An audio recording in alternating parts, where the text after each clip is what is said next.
करायचंय, आपण बेरोजगार आहोत, रजिस्ट्रेशन केलं जातं, ते असे कित्येक असतील आणि आज माझ्यासमोर जे तुम्ही उपस्थित आहात ते देखील शिकून आज एनी फॅकल्टी ऑफ ग्रॅज्युएशन असेल, 10वी 12वी असेल, BA BCom BSc असतील, त्यामध्ये ॲग्री बेसवाले असतील, ITचे एनी ट्रेड, वेल्डर असेल, फिटर असेल, मशीनर असेल, डिझेल मेकॅनिक असेल, वेगवेगळ्या ट्रेडच्या ज्यांची गरज आहे असे एम्प्लॉयर, अशा 17-18 कंपन्या माझ्याकडे आज आलेल्या आहेत आणि त्या कंपन्या तुम्हाला नोकरी देऊ पाहतात.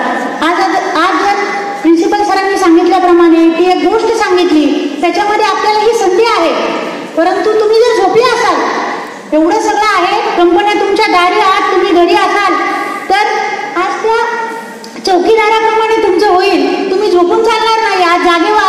2254 पदं आहेत, प्लस 2 कंपन्या माझ्याकडे एक्स्ट्रा आलेल्या आहेत, म्हणजे अचानक 11th वर्षला आलेल्या कंपन्या देखील आहेत, म्हणजे जवळजवळ 2500 पदं तुमच्यासाठी आहेत आणि याच्यामध्ये तुम्ही सहभागी व्हा. मला दुर्दैवाने असं म्हणावं लागतं की गेली 2 वर्ष मी यवतमाळमध्ये काम करते, टार्गेट असतं 6, माझे रोजगार मेळावे झाले 16+.